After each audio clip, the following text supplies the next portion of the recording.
আসসালামু আলাইকুম। হাই কলিজারা, পুরা কেমন আছো তোমরা? আশা করি অনেক বেশি ভালো আছো। চলে আসলাম আরও একটা নতুন ভিডিও।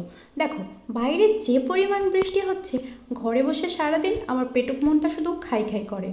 আর এর মধ্যে তো বাইরে বের হওয়া সম্ভব না, তাই ঘরে বানিয়ে ফেললাম মোগলাই পরোটা। আমার একটা কিউট আপু কমেন্ট করেছিল, আপু রেগুলার কেন ভিডিও দাও না, রেগুলার ভিডিও দিব। থ্যাংক ইউ আপু এত সুন্দর একটা কমেন্ট করার জন্য। এই তো আমি এখানে 1 কাপ পরিমাণ আটা নিয়ে নিয়েছি, দিয়ে দিলাম কিছু কালো জিরা, এরপর নিয়ে নিয়েছি 2টা ডিম, 2টা পেঁয়াজ আর 2টা কাঁচামরিচ। আমার মনে হয় মোগলার মধ্যে ডিমটা একটু বেশি হলে খেতে ভালো লাগে। তো যাই হোক, এই যে পেঁয়াজ কাঁচামরিচ দিয়ে আমি ডিমটা ভালো করে মেখে নিয়েছি।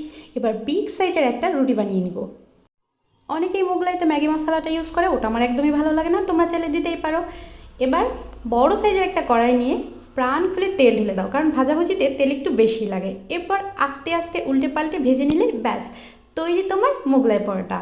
বন্ধুরা, ভিডিওটা তোমাদের ভালো লেগেলে একটা লাইক, কমেন্ট এবং আমার চ্যানেলটা সাবস্ক্রাইব করে দিও। আল্লাহ হাফেজ।